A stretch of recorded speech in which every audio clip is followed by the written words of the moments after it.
Welcome to Mormon Book Reviews, where an evangelical encounters the restoration. I'm your host, Steven Pynakker, and I just want to thank everybody for joining us for a very special episode here on Monday, December the 8th, 2025, taping this around almost 6 o'clock Eastern Time. And it was actually Michelle Brady Stone that I was texting with last night, and she said, you know what, you ought to have Karen come on your program to talk about the events that have happened over the course of the last few days. Karen has been a member of the Church of Jesus Christ of Latter-day Saints, and as of Friday afternoon, she was excommunicated from the church. And I just wanted to, Karen put out a beautiful video yesterday, and before we talk to Karen, I just want to point out real quick here, folks, to Karen's channel. And let's just pull that up real quick so you can check this out, where you can watch all of her videos, including the one that she just posted yesterday. So you can go to Karen Hyatt, and that's the name of her YouTube channel. And you can check out her videos. And also, I want to tell you, Woe unto you scribes, the thing that kind of got this whole thing going 1 year ago. And that's her channel, YouTube channel. Check it out. And so if you want to hear her full story, but I just thought, I texted a few of your friends yesterday, and I was like, "How's Karen holding up?" And they're saying, "As far as I know, she's doing good," or "I'm about to talk to her, so she's doing well." So I just wanted to ask you, for the public's purposes, Karen Hyatt. First of all, welcome to the program, and how you doing? I'm doing great. Thanks for having me on. I appreciate it. No, I'm Wonderful. doing very well. I'm totally fine. I'm like I keep trying to cheer people up. It's all good. My life doesn't change. We're good. I'm still going. I still go to church. It's it's fine. So in many ways, your day-to-day life won't really change because we had talked on the phone earlier. You're going to still be involved in your ward. You're still going to be participating in the services. So for you, this is they taking your name off the rolls. It's a paperwork issue, but on a spiritual level, you're still part of the Church of Jesus Christ of Latter-day Saints. Would you say? Yeah. I mean, I'm I would identify as a Mormon. You know what I mean? Like Joseph Smith's teachings, totally embrace them. Just because someone erased my name off something, like you'd be surprised how little that does change your life. It's totally fine. I'm totally cool.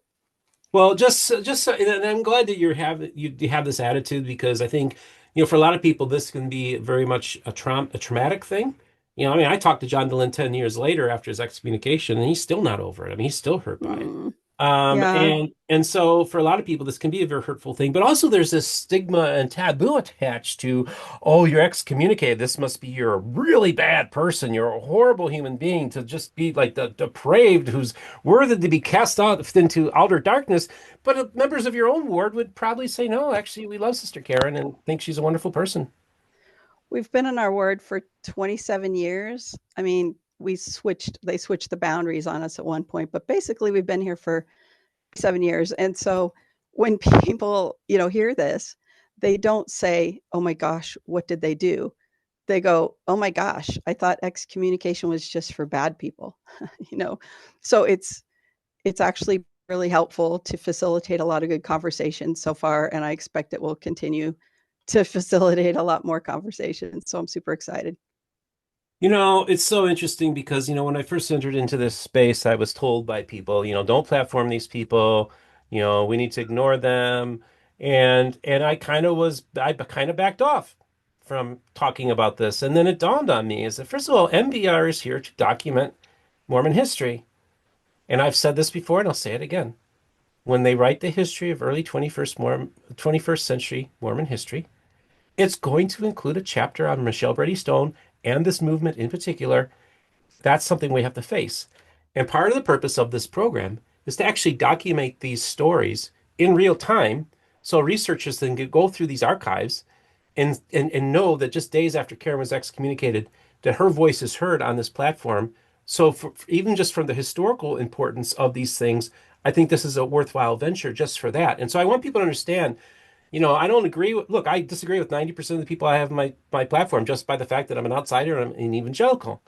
But I also think it's really important to not have an agenda in this space. Unfortunately, so many other places they have an agenda, whether it's in favor of the church or it's against the church. The agenda we have here is just to let people tell their stories. And so, Karen, I think it's so important because, again, first of all, glad you're doing well. And I just want you to talk a little bit about your work going into this space. why you think it's important that people hear the counter narrative that you assert that you don't think Joseph Smith was the originator of polygamy. He did not practice polygamy, and indeed he fought polygamy. And there are many, many people within the Restoration throughout history who have believed the very same thing and were not sanctioned by their church, by their churches for believing something. So I just want you to kind of talk a little bit about your journey in this whole area and what it's really, even just talk about how it's even affected you both as an individual, but also spiritually. Sure. Um, So I was baptized at 17, so I didn't really grow up in the church in primary and things like that. But at some point, gradually you find out things after you get baptized and you figure out doctrine, whatever. And at some point, here's this polygamy doctrine. It's like, whoa, that's awful, but it's in the Doctrine and Covenants. So to me, that's like it's in canonized scripture. So I guess it's a thing. So, my experience was like a lot of women where you go, that sounds horrible. And it doesn't really sound like the God I know, where he's like, if you don't accept this, you're going to be destroyed and things like that. And it just seems awful. And honestly, you can't think of any other doctrine that offends your sense of morality, which is what sets this apart from any other doctrine. It's very bizarre. But, that didn't really come to the forefront. He was just like, well, I mean, it's in there, so I guess I got to get okay with it. Like this could happen sometime, or this could happen after this life, and it's just a real marriage ruiner. Um, you're like kind of hold it against your husband, even though he's like swearing that he's never going to have another wife because he only loves you. And you're like, yeah, but if you're righteous, then it might be required of us. And so that's terrible. Just a bizarre, terrible place to be. And I saw early on that D&C 132 directly contradicts Jacob 2. Jacob 2 says, David and Solomon had many wives and concubines, which thing was abominable before me, saith the Lord, like unequivocal. And then D&C 132 says, no, no, no, no, I gave David and Solomon their wives. It was just Bathsheba. That's the only thing I had a problem with, saith the Lord, right?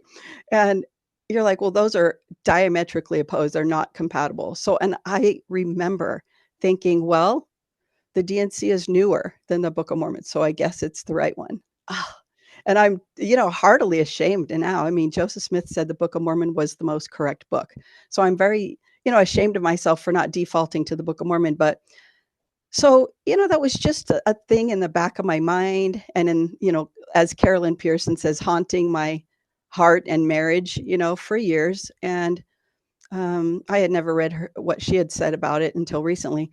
So anyway, fast forward to fast forward to just a few years ago. Honestly, I haven't ever pinned down the date, but I think it was like 2022. And I see this video pop up on my feed, and it's by Rob Fotheringham. And it's who was the first LDS polygamist, Joseph or Brigham? And I was like, what? Is this a question? Like, I didn't know this was a question. So I watched the video, and he's got all these receipts, and he's got all these quotations from Joseph that I've never heard. He explains that the original Doctrine and Covenants during Joseph's life says polygamy is a crime, D&C 101, and then later in the next edition, D&C 109, polygamy is a crime. One man, one woman, that's it. You're like, well, I was never told that. And then he's got all these quotes from Brigham Young, and I just could not believe what I was hearing. I've never been told any of that. So he didn't. I've explained this before in other interviews, but he didn't have links that I could click on to see the documents he was talking about. But he had taken screenshots of a lot of it. So I'm there squinting at the little URL, typing in tediously PF9Q, and I go to these, and they pop up, and they are from the Joseph Smith Papers website and other totally reliable places where it's original documents. And he's totally spot on. I was done. That was that. Total paradigm shift. Yeah, this makes way more sense.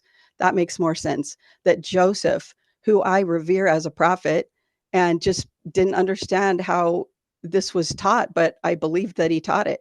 Well, this makes more sense. No wonder. Joseph never taught anything so repugnant. And it was started later. So cool.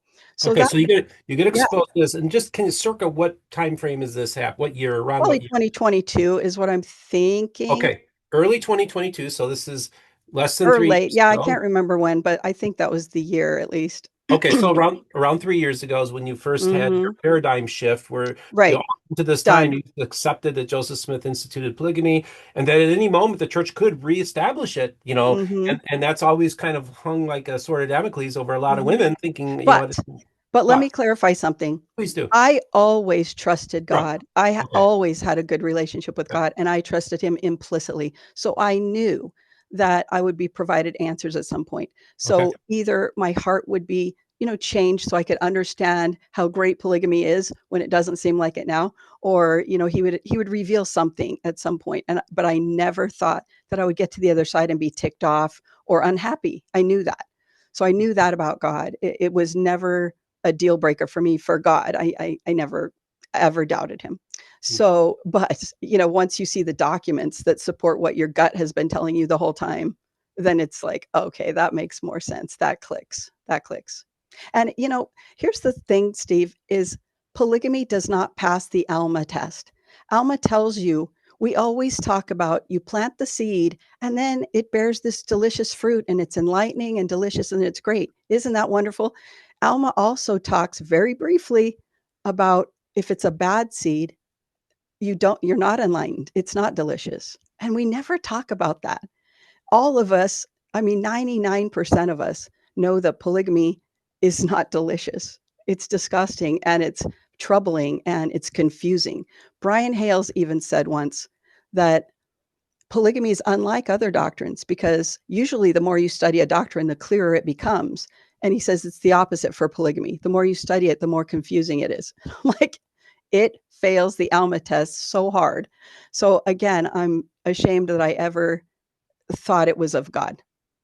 So I just want to speak to that too, because of course I want to be sensitive about this topic because I think it's really, this is part of the story of the restoration for a very long time. And I just wanted to acknowledge that there are people currently who are either members of the Church of Jesus Christ of Latter-day Saints or are independent fundamentalists who do practice the principle of what they call plural marriage. And many of them will say that they're happy and that they have fulfilled lives. And I just want to at least acknowledge that, Karen, that I understand that a lot of people don't like it, but there are people who are, I consider to be devout, good people who are practicing what they consider to be a holy practice. And so I just want to at least let people, I don't want people in that community thinking that we're going to bash on them either. Is that fair, Karen? Sure. Everyone is free to believe as they want. What I object to is when someone's told, you can only have the highest glory if you participate in this. Then it becomes coercion. It's not just them freely choosing it because they want to or because they like the idea or whatever. It's, your salvation's contingent on your living this holy principle. Well, now there's religious pressure on you. I don't appreciate that at all. And so sure, I am a libertarian at heart. So I'm kind of like if two consenting adults or three or eight want to do whatever, that's fine. But if there's religious coercion and spiritual pressure like that becomes something else.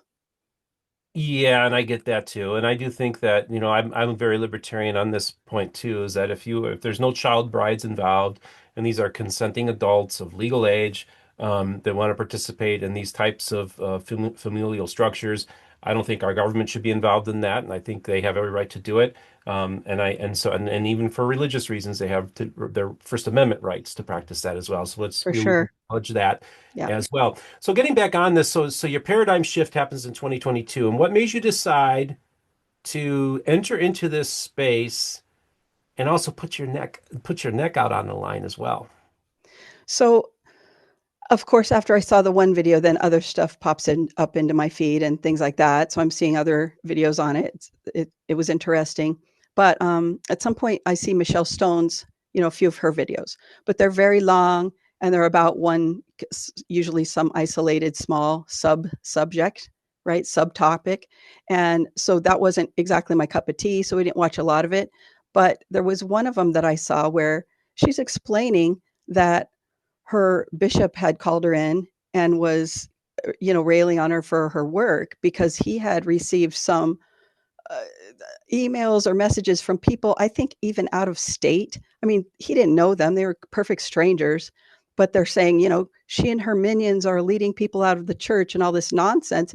And he was giving credence to this. And he pulls her in to talk to her and to, you know, challenge her on all this.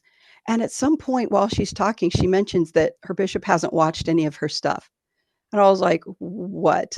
Like, really? You don't watch the stuff out of her own mouth, but you're giving credibility to someone, some stranger writing you about her? That just made me so sad and angry. So I went to her house the next day and introduced myself and gave her a hug. So not long after that, I saw she was having trouble uploading some of her videos. Her son, who usually does it, was out of town having computer problems. So we sort of helped her get those uploaded.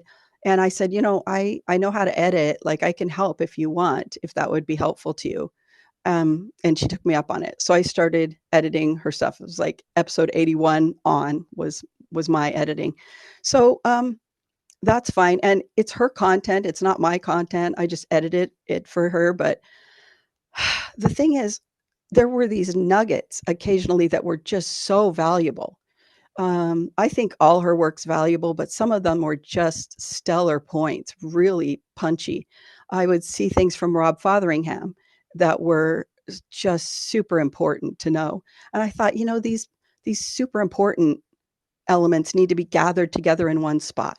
And so that's why I made my video. So I spent, a long time compiling what I thought were the most important things that we all should know and that the historians should have told us. It is ridiculous that hardly anyone in a given ward knows that the original Doctrine and Covenants called polygamy a crime. Now, that is ridiculous that we don't know that. That is, of course, part of our history. I mean, no one can question that that is essential history. No one knows in these wards. I have to be careful because I talked to a historian once and I said, look, no one knows this. And he said, well, I know it. Like, I know you know it, sport. That's the point. Right. So, nobody knows that Doctrine and Covenants, what we now know as D&C 132, was not introduced to the saints until 1852 in Utah. That is ridiculous that we don't know that. It's ridiculous that the heading to 132 says Joseph received this. This was recorded in 1843 when Joseph received this revelation, or, he received it sometime before. And it's like, tell the truth. Just say this was introduced in 1852 when Brigham said that Joseph had received it years before, but that Brigham had had it in his desk the whole time. I mean, that's far more accurate. So for the historians to keep on with these crazy narratives and they don't match, and they say things and they don't match the history, they're just not being forthcoming. I meet with the historians whenever I can. I meet with as many as I can one-on-one. So I've met with maybe 10 or a dozen, and you would be shocked at how many of them say, well, I haven't looked into the polygamy documents myself, but I trust my colleagues that have. Well, I haven't looked into Nauvoo polygamy, but my colleagues have done that work and I trust them. I mean, I keep hearing this over and over. That is a perfect recipe for false traditions to be passed down. No one's stepping back and saying, let's look at Brian Hales's work. When I first set out to show this other side of the story, I thought that the two sides would still be equal and you'd have to decide which one you believed, until I started looking at what Brian Hales uses to support his claims. They are so shoddy. His work is so shoddy, and I do not hesitate to say that. Here's an example that I use often because it's so illustrative of this. He says that Joseph Smith and Mary Herron, he counts Mary Herron as one of Joseph's wives. Why? He says we have one isolated source for this. The isolated source is Joseph Ellis Johnson, who was Mary Herron's son-in-law. Joseph Ellis Johnson was facing church discipline for having impregnated the wife of Lorenzo Snow. So this adulterer is on trial, and it comes out that he was, quote, familiar with the first frigging between Joseph and his mother-in-law, and Joseph Ellis Johnson's mother-in-law, Mary Herron. And Brian says, that's the primary evidence we have. Well, he just said it was the sole evidence. And then he says it's the primary evidence. It's so problematic. And to believe Joseph Ellis Johnson's single testimony, who has, knocked up Lorenzo Snow's wife, it is ridiculous to use that as a source. That's incredibly shoddy, just ridiculous. So he has that. He has another one, Lucinda Pendleton, and literally on his website, he says there is no evidence for a ceiling between Lucinda and Joseph. Then why is she on here? An anti-Mormon lady in the 1880s told an anti-Mormon man that Lucinda was one of Joseph's mistresses. That's it. No one has ever claimed her to be a wife or anything. And of Brian Hales's list of 35 wives, half of them never claimed it. Never, not once, not in paper, no affidavit, no nothing. And yet they're claimed because of things that other people said about them. I think you know that there's not a single journal entry from any of the supposed wives of Joseph Smith during his lifetime. Not one woman said, I was married to the prophet today. Or, boy, this is sure hard to be married to the prophet, but have to keep it secret, or whatever. Not one. So when people tell you that they have journal entries from the wives, it's not true. They have reminiscences done decades later, but we have nothing from any of the supposed wives for decades after Joseph died. Okay, well, thank you for sharing that. And I just kind of want to get back to, so you got involved with Michelle, and of course, we've had Michelle on, and I've had conversations with her, and of course, recently had a conversation with you about being her producer. So we kind of covered some of this in the past as well. But now I just want to kind of fast forward to now. Okay. This past Friday, you were excommunicated from the church. I just want you to share, and of course, I will have links at the end screen here to Karen's video where was just released yesterday. She talks about what happened. But maybe just summarize for our audience a little bit about what happened, how the process went, and how you feel you were treated. Yeah, I was treated extremely well. People are really surprised to hear that, but I have heard from other people who've been disciplined, and their leaders are sometimes just terrible. And mine were nothing but respectful the entire time. And I know that's hard for some people to wrap their head around. Like, they're kicking you out of the church. How is that respectful? He was very respectful. And if you have the paradigm that you're doing what's right when you uphold the church policy, then that's your paradigm. But but he's sincere. My stake presence, he is very sincere, and I will not. I won't tolerate anyone insulting them because they don't deserve it. They're very sincere and truly tried to do what they thought was right, and that's fine. So my video had been out exactly a year, Mhm. and the next day, coincidentally, I got a text, "Hey, the stake president wants to meet with you." That was back in October. So we ended up meeting 3 times. Very respectful every single time. We had good conversations. He allowed me to speak and answer questions thoroughly.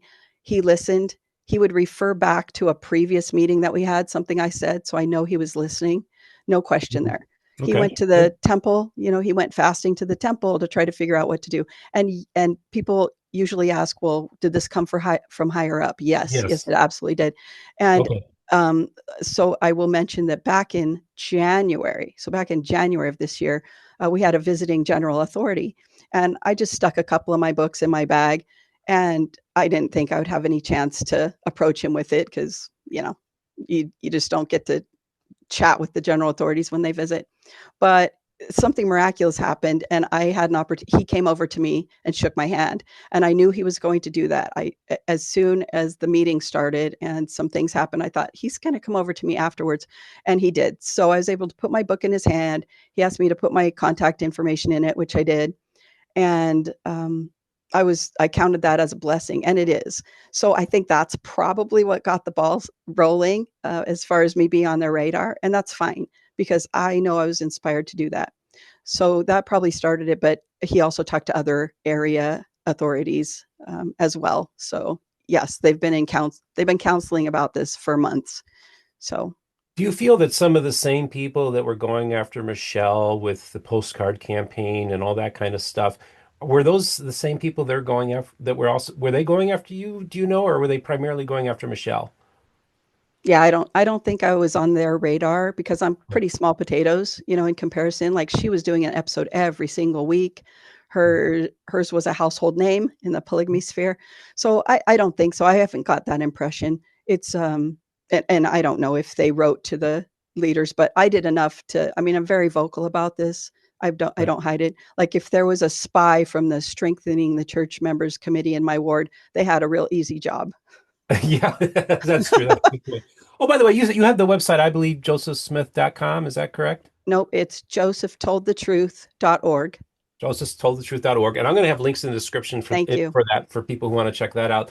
So now, so earlier today, when we decided to take something, I actually went into Reddit and also Facebook, but I went into Reddit and I said, "Hey, I'm going to be interviewing Karen later today. Any of you have any questions or comments for her?" And I'll tell you, as last I checked, over 5,000 views, and it's the second most viewed thing on the Mormon Reddit today. And so I wanted to just kind of open this up a little bit. Now you've actually pulled some hold on a second here. Oh yeah, I think I'm Yeah, I good. just took a few screenshots when you sent me that link, but then I got back on later and it was like on fire. So I was like, I can't sort through all this. So you just tell me what questions you want to answer. Maybe I could address the ones that I screenshotted Yeah, for yeah. So whatever. so why don't you so here we have these questions I just posted earlier today. I'll probably be interviewing Karen Hyatt soon, who was excommunicated this weekend for taking an alternative view of polygamy, contrary to that of the LDS Church. If you have any questions or comments for her, please leave them here. And by the way, I just want to thank everybody in the Mormon Reddit who participated in this because we've got a lot of questions and comments. And so you have some screenshots. Are there particular ones that you would want to address that are off Yeah. your Yeah, I head? think there's some that are probably pretty representative, Okay. of the questions that a lot of people have. And by the way, before I forget, um, I was not excommunicated for believing these things. Let me Okay. make that clear. Okay. You're Good. you're you're allowed to believe what you want, but you Okay. must do it quietly or quietly enough, I should say. Right. Okay. Right. And you guys, I have my video that has like 60,000 views. I've got my website. I have billboards. I have Right. bumper stickers. I have t-shirts. You know what I'm saying? So I am Right. very out there. So people don't need to be afraid that they can't believe this or they'll get in trouble. Let me back up. I Right. do have a friend in Missouri.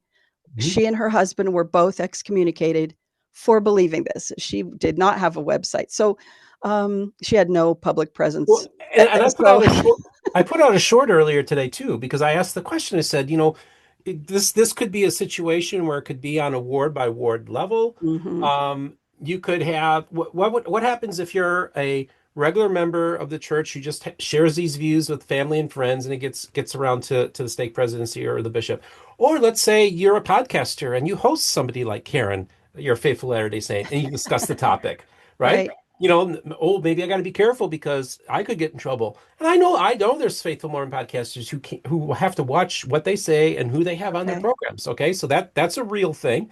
But then we have like, well, let's say that somebody wants to submit a paper to a historical association for a journal talking about maybe some difficulties dealing with polygamy. Maybe they're afraid to submit that paper now because they might get excommunicated. See, that's the slippery slope I'm worried about, Karen. What do you think about that?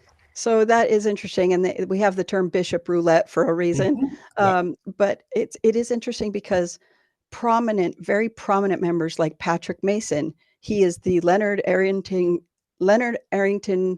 chair of Mormon history, whatever at USU. I mean, very prominent. His opinion is sought all over the place by news media and things like that. He's an expert. He's considered an expert.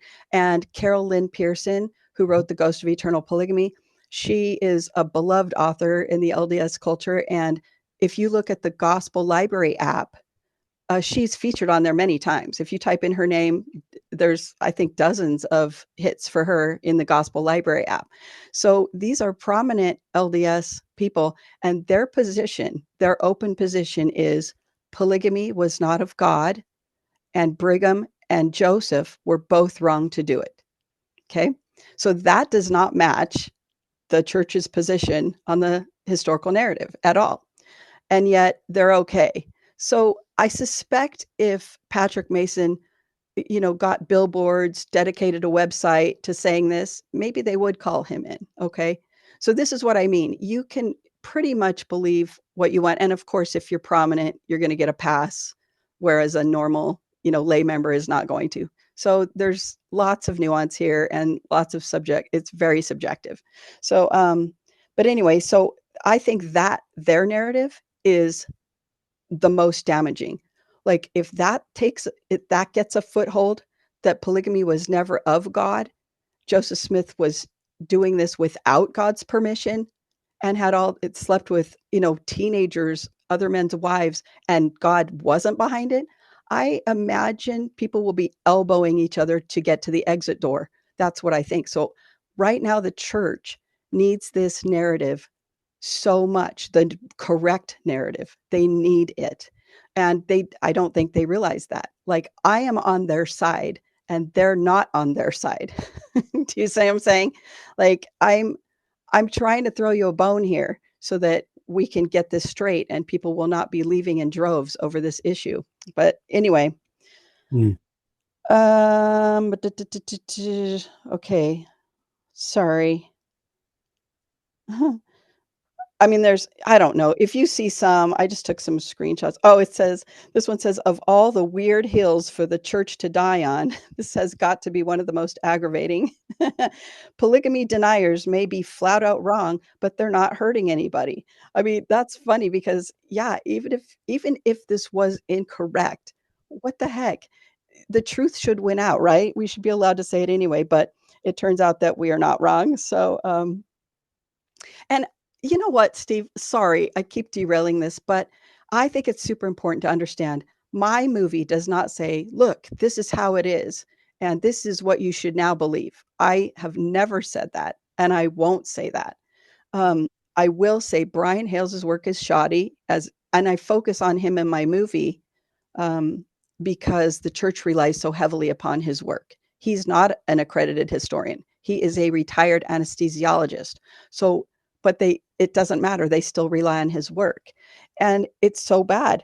So I just show you the documents and I say, there you go. Now you've seen the documents that you've never seen before because the historians haven't shown them. They're not in the Saints book. They're not in the Gospel Topics essays. So that is all I'm doing. The end of my movie says, isn't it time to consider that our founding prophet may have been telling the truth all along? That's my whole point. Can we just consider it? So, anyway, all right. So it says, yeah, so that's the answer to that. It's like we're not hurting anybody. It's super helpful information. I get emails all the time with people thanking me. My sister was plagued with this thought of polygamy her whole life, and now she's free of this. And thank you so much. That kind of thing all the time. All right, here's one question. If polygamy was started by Brigham as a fallen prophet, why are they still a part of the Brighamite church? Meaning people who polygamy deniers. I don't care if you call us polygamy deniers. That's fine with me. Why are they still part of the Brighamite church and not leaving to go join the RLDS Community of Christ? And that's pretty funny because so the Community of Christ that used to be called the RLDS Church, the reorganized LDS Church, they always believed that Joseph did not practice polygamy. But at the end of the 20th century, they started changing and deciding women could have the priesthood and deciding that Joseph, was a polygamist after all. And the bulk of their faithful tithe-paying members said, peace out. Yeah. They left, which is why they went bankrupt and which is why they had to sell all their stuff to our church. So Oh, yeah, this yeah, idea of course. that we should go to that church or Right. anything, it's like, that's not why. I don't know if I can explain this to people. People are real, when they're in the Mormon church, they're kind of all or nothing. It's all true or it's all false. And then when they leave, they preserve that idea that it's either all true or all false. And I just disagree with it so vehemently. So to say, well, if Brigham was wrong, then why don't you leave the church? My faith has zero to do with Brigham Young. Mm. And it doesn't hinge on Joseph either. Like Mm. if there was some documentation that came out and said, look, Joseph practiced polygamy, fine, he was wrong to do it. It's all good. I still am going to church. I love to worship with people who love Christ and love the Book of Mormon. So it's all good. I do not have to find a church to join. It Okay. Fair has enough. nothing to do with my faith. Okay. Let's see. How high up in the church do you think the misunderstanding about polygamy goes?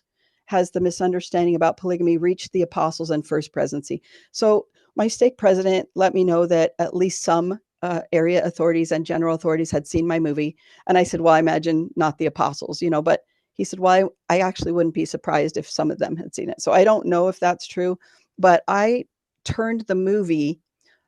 I published my movie on October 10th of last year. And right away, I turned it into a book because I did not think that the brethren would be down to watch a movie by some rando. And there was at least a tiny sliver of a chance that they might read a book. So I turned it into the book and I sent it to each of the apostles. And heard zero back. So one of the things was, oh, if only you would just go through the proper channels for this. I'm like, I have gone through every proper channel and heard absolutely nothing back from anyone until my stake president. So that just doesn't work. How do you harmonize your views of polygamy with the mechanics of sealings, which still allow for one man to be sealed to multiple women in the hereafter? Yeah, that's a vestige of polygamy, and it's alive and well. It torments women right now. It's so awful, this idea that, there are women, boy, people should read Carolyn Pearson's book, The Ghost of Eternal Polygamy, because even though she totally gets it wrong and still thinks Joseph Smith did it, ignore that part, but read the accounts of people that wrote to her. They write to her their personal stories. I was so afraid when I first got married that I would pass away and my husband would remarry and I would get to, I would have to live polygamy in the hereafter. Like these ideas like that and so many more. It's horrible. I have a friend whose now ex-husband had a real porn problem. It was destroying their marriage. And he finally was like, you know what? I don't even know what the big deal is because someday we're going to have more women in our marriage. And so what's the difference? To which I would say, there isn't a difference. You're right. There's not a difference. They're both totally wrong and hurtful, and they damage women. And so anyway, it's still alive and well. Polygamy is alive and well. What warnings did you receive before your excommunication? So I think I have covered that. Yeah, I had months of warning. I could see I was on the radar. So again, my worship of Christ is not tied up into my membership on paper. Like that's okay. So I was like, do whatever you need to do because I know that Christ wants me to do what I'm doing. And I have every confidence. So at my excommunication, at my membership council, there was all these people. I was allowed to invite some friends, and my bishop and Relief Society president were there, and the stake president she was there. And it's like I spent the whole time trying to say, it's all right, you guys, because they were so sad. Yeah. It's all good. We're good. I'm totally fine with this. I'm still coming. Cheer up. So it's just not tied to it. What about your beliefs would change if polygamy actually did originate with Joseph Smith? And there, I've already said it. Like I would be sad that he did what's wrong, and it wouldn't have anything to do with anything for me. I'm curious what the polygamy deniers think about the official church statements, such as the gospel topics essays. Yeah, we totally disagree. And everybody talks about, even your church acknowledges that Joseph practiced polygamy. And I always have to laugh, like that is the point, that is the claim, and it's not correct. And we can show that it's not correct. And the historians write the essays. It's not like the brethren are out writing the essays. I never impugn the church leaders in this. I just don't. And there's varying opinions on how much the leaders actually know about the documentation. I don't know. But I do know that the historians know better than what they are putting in the saints book and on the essays, and it's despicable. Yeah. I will tell you that there are particular people who are gatekeepers. I know who they are. I could name names to keep certain bits of information away from the brethren. I can tell you that that is a real thing. Absolutely. Thank you for telling me that. That's helpful. That's helpful. Okay, this question. Why did it's just a claim that no credentialed historian believes that Joseph Smith did not practice polygamy. To which I would say, I mean, credentialed? Are we talking about like a historian's degree? Because there's a lot of people that are very good historians. For instance, I mean, Michelle Stone is, but she's not. Of course, she's dismissed. But John Hyatt, he's got the largest collection of Mormon documents and paraphernalia of anyone. And the guy is so well versed in the history. He knows his stuff. He lectures. He's extremely well regarded. And he knows Joseph didn't participate in polygamy. So there's one. I mean, I'm kind of tired of hearing it. Like they gatekeep and then they say, hey, no one says. I'm like, because you won't let anyone into your club who says differently. So of course. Well, and I have to say too is I've had off the record conversations with people in the scholarly community. And of course we got somebody like Cheryl Bruno who believes Joseph practiced polygamy, but believes that, we need to at least have the conversation and not just shut it down. And I know that there are some fairly prominent scholars out there that do think that this is worth some of the work that you guys are doing is legit work and that you're making some really good points. They're afraid to say that publicly because they know they will get attacked for it. So let's just Yeah, be very clear on that as well. that's true. There was a BYU professor recently that a friend of mine gave him, the video and talked to him a little bit about it. And he was like, "You might be right, but I'm I'm about to retire. Like I'm not sticking my neck out." And so that happens too, and that's okay. It really is okay. Everyone's got their priorities, and that's fine. That's one thing that the stake my leaders made it very clear over and over. This is not about what's true and what's not true. It's about whether what you're promoting aligns with the church's position.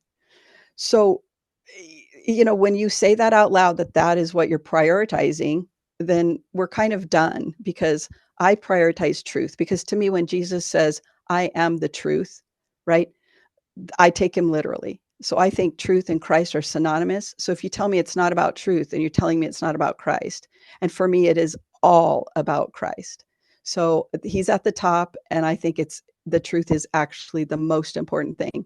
So that's why I'm doing this. That's why this is not what I wanted to do, believe it or not how I thought I'd be spending this part of my life.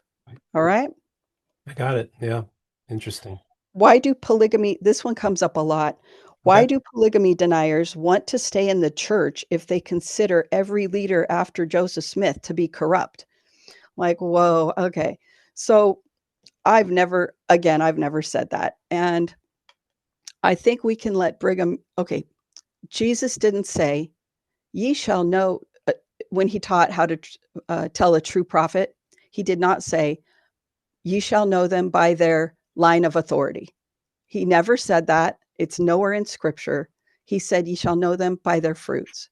So my position is look at their fruits and decide on a case by case basis who's a prophet, whatever. And so, you know, I have questions like, I don't think we even agree what a prophet is or what their job is. Because a lot of people say, well, a prophet's job is to get the word of the Lord and then tell us, and I'm like, all through the scriptures, it says that all of us are entitled to revelation. There's no, there's no, there was one talk given at General Conference that talked about runways. You have your runway of revelation, and the president of the church has his runway, and everyone can get revelation for their particular runway. Well, number one, that is just not scriptural. You have Moroni 10 that says, by the power of the Holy Ghost, you may know the truth of all things. You have Alma 12 that says, if you give heed to the word of God, he'll give you more and more until you know the mysteries of God in full. You have Alma 26 that says, if you repent and have faith, bring forth good works, and pray continually, it will be given to you to bring thousands of souls to repentance and to reveal things that never have been revealed. It's right there. When Christ came and taught the Nephites, after he left, children's mouths were opened. And it says that they taught their fathers greater things than Christ had taught. We are done with this runway idea. It's not there. P.S. My husband pointed out at an airport, all the planes use all the runways. So the the whole analogy breaks down. Anyway, so why do we stay in the church if we consider every leader after Smith to be corrupt? I don't consider every leader after Smith to be corrupt. So even to the point that Joseph F. Smith, who was, a prodigy of Brigham and Heber, but he's the one that said, when when Joseph Smith's sons came to Utah saying, look, our father didn't preach polygamy, he didn't practice it. Okay. It was Joseph F. Smith that said, let's gather up the evidence and just put this to rest. And then he looked and there was no evidence. That's when he started collecting affidavits from these old ladies. So it's like, if you're an insider and you're full of junk, you don't say, let's just collect the evidence, because you would know there isn't any. Do you follow? So to me, Joseph F. Smith genuinely believed that this came from Joseph. So I think he gets judged differently than someone like Brigham, who's openly saying things that did not happen and he knows it, right? Okay, interesting way to look at it. And I think it's important for people to understand the mindset of somebody of your position that see, I think also too, sometimes I think people fall into a very black and white way, like it's either all true or none of it's true. And it's like, no, that's actually not the real world. The real world is messy. And I think that the church is messy because it's reflective of see, when I say the church, it's not the institution, the building, it's the people. The people are the body of Christ. We're the church.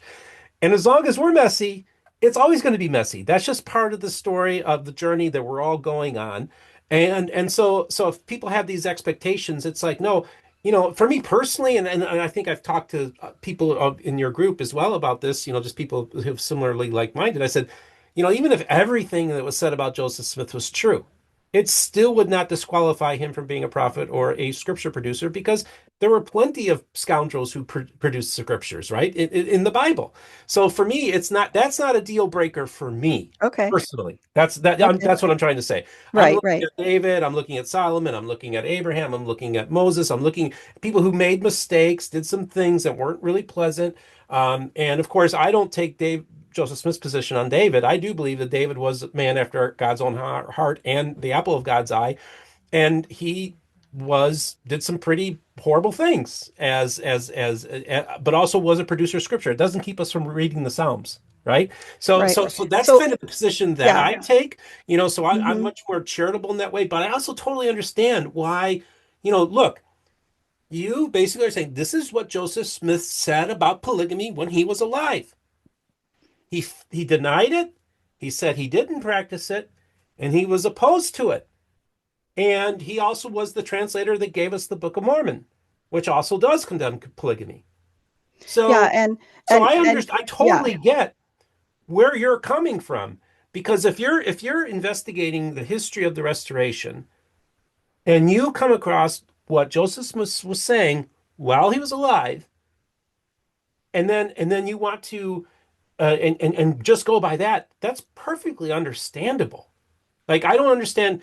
And again, I just don't think I think people should be able to openly discuss these things, because these are the words of your own founding prophet, Joseph Smith, and they should be taken into account. That boggles my mind. I'm sorry if I went on my soapbox there. No, I you're just want to fine. share And that it with you. should boggle your mind. It is very surreal to be like, I think Joseph told the truth and was faithful to Emma. And they're like, get out right now. So it is very weird and totally surreal.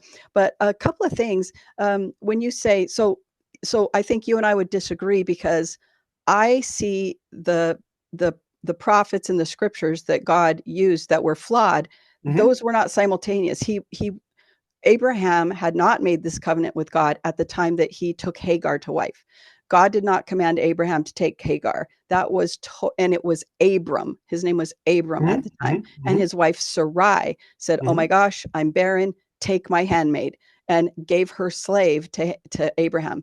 That is terrible. There's no way that God would be like, "That's cool. Thanks for Okay. giving someone your slave to have sex with." Not cool. Hmm. And so I believe that was a mistake. And I don't believe that was. Certainly. But And later, Abraham repented of that. And it doesn't say that specifically, but he makes a covenant with God and gets a new name. He and Sarai both get new names. And Abraham and Sarah never use a surrogate again. And they wait patiently on the Lord, which was what he wanted them to do, to show his miraculous power.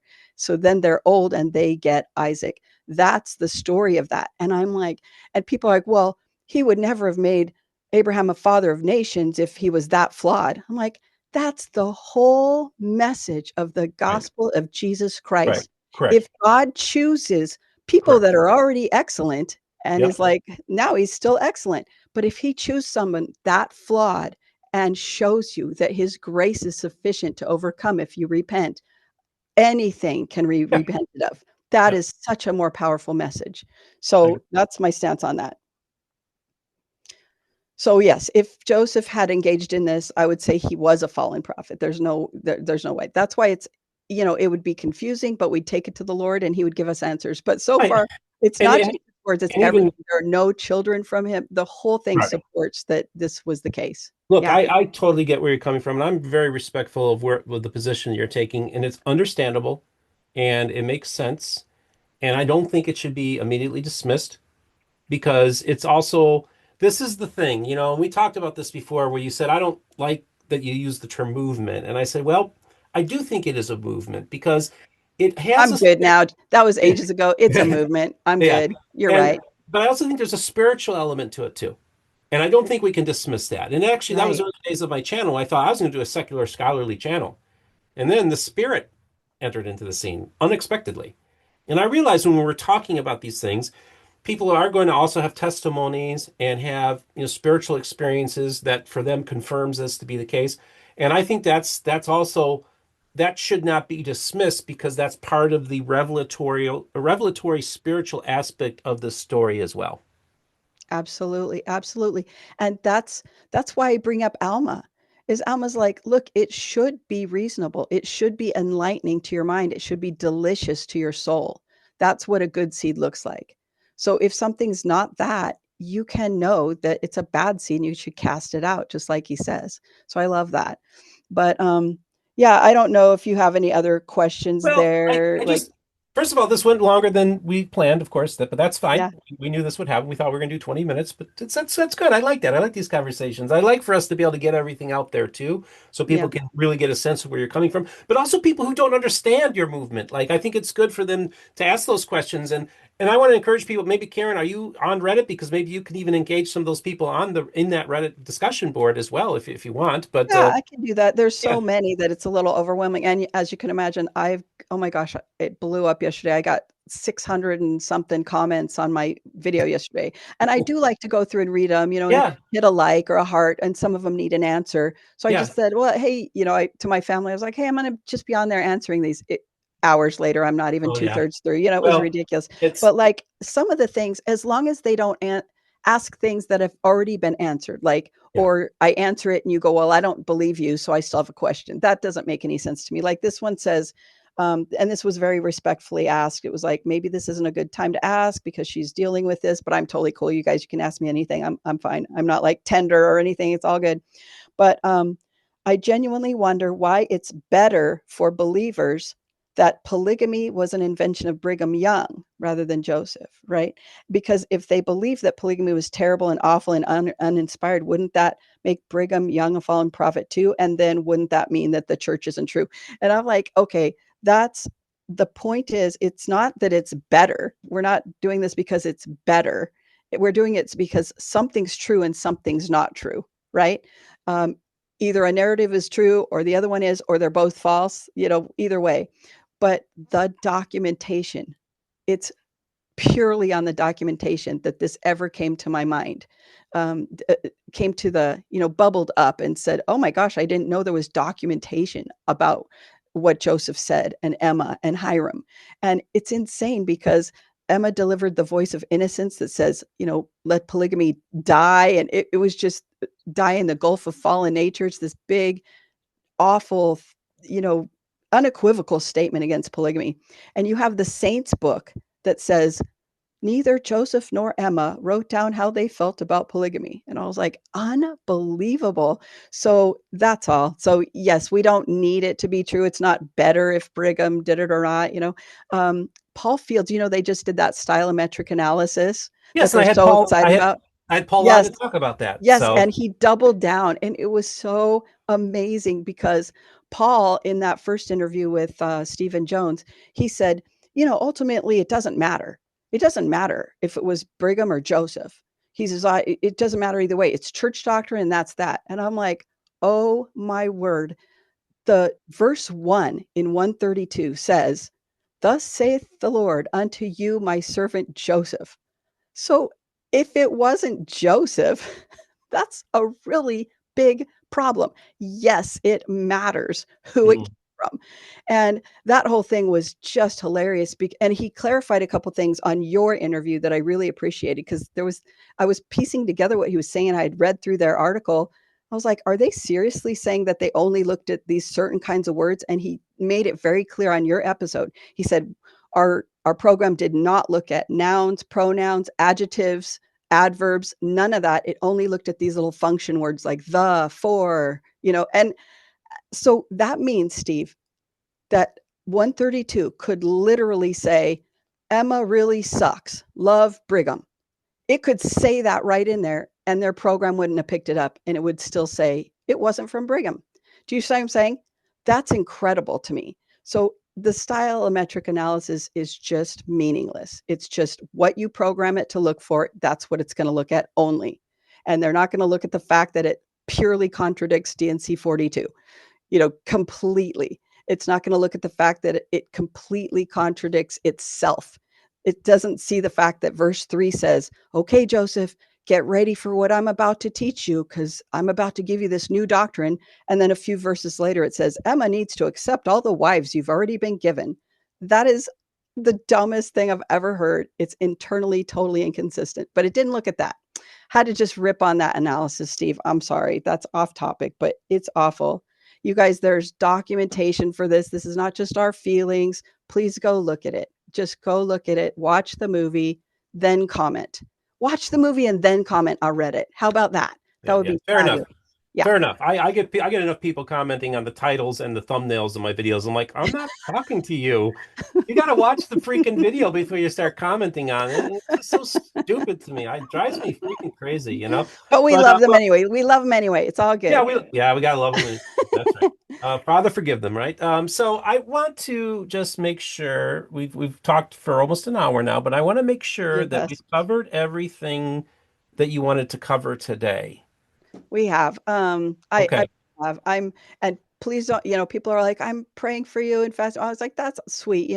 I am fine. And I'm sure it's because of the prayers, you know what I mean? But I feel completely bolstered. I'm fine. My ward is full of awesome people. They really are so cool. I got so much love yesterday at church, and they're just cool. So don't worry about that. And do pray, do pray that the leaders will look at this, because I don't care if you're in or out of the church or whatever. The fact that this narrative keeps getting perpetuated is damaging women.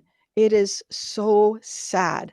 On my website, under additional resources, I have some clips from different things. I have a clip called Lisa's Story.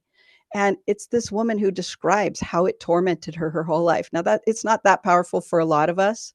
We just kind of have it on the back of our minds. But you guys, the polygamy narrative destroys faith. It really does. And it brings darkness. And it's so, to say that it was from God and to say that it was from Joseph is still damaging marriages and tormenting and haunting people. So please understand that even if it doesn't bother you, it bothers other people. And Mm. we need to get to the bottom of this and have that narrative changed and be able to believe another way very openly if we want to. So that's all I would say. Okay, well, first of all, I just want to thank you so much again, Karen, for coming on Mormon Book Reviews today. I want a reminder here that this is Karen's YouTube channel. If you go to here, popular tab, you can watch her movie, Woe Unto You Scribes. This is the thing that really kind of set this whole thing off. And it got a lot of views and a lot of comments. And really, had quite an impact in this community. And I also want to thank everybody in the Mormon Reddit who have contributed many, many comments. I had a few comments come through while we were doing this interview, and it's caused quite a conversation. And we just want to acknowledge and thank everybody on Reddit for having these, I think, overall pretty positive civil conversations, which I think is what we all need to strive for. That Karen. is that they I did, Steve, look through, I skimmed through it and they are Mhm. by and large very respectful. Yep. I just saw, as you scrolled through that, I saw one question that is going to be a very common question. Why would you still want to go to a church that has kicked you out? Why would you, Yeah. okay? Good question. And a church that is flawed, right? There was one guy that named all these things. He kind of put it on the nutshell, like the SEC violations, the Hmm. sexual abuse hotline, went to the lawyers, all these things. Why would you want to affiliate with a church like that? And here's the answer for me, and this is all I can say for me, is I after I saw that list, I was like, fair enough, right? But that looks to me like the corporate church. I wonder how much of that is in my congregation, my ward, my neighborhood. So I went to church the following Sunday after that guy had written that post, listening intently to fast and testimony meeting. Okay. And everyone got up one by one and testified of how Christ had worked in their lives. This you are not going to believe if you know anything about Mormon testimony meetings. This you are not going to believe. But there was not one person from our ward that said, I know the church is true. Okay. Because I don't even know what that means anymore. It's like not every aspect or arm of the church is doing good things. I don't know what that even means anymore. Nobody said that. How crazy is that? And the last and so I just looked at it and my prayer was being the prayer of my heart, this question I had was being answered so fully. God was pouring out this answer for me. I'm not going to say that they usually don't say the churches. Of course, people get up and say that. That's fine. But that Sunday, nobody did. And they just testified of how God was working in their lives during the week. And the last testimony was from a 15-year-old girl. And she got up and she said, I just want to bear my testimony about our ward. She said, I'm an introvert and I've never felt uncomfortable in this ward. And when we were at girls' camp, our ward got complimented on how Christ like and unified we are. And I was just a mess because my Hmm. prayer had been answered in spades. It was Okay. so obvious that God was like, keep coming here because you're among Christians who are worshiping me. That's why I stay. That's why I stay. That's awesome. That is so awesome. Thank you for really, bearing your testimony if, about your wonderful ward that you have and the wonderful support group that you have in your local community. That's so important to have that. And then just point out, folks, on Friday, Karen is excommunicated from the church.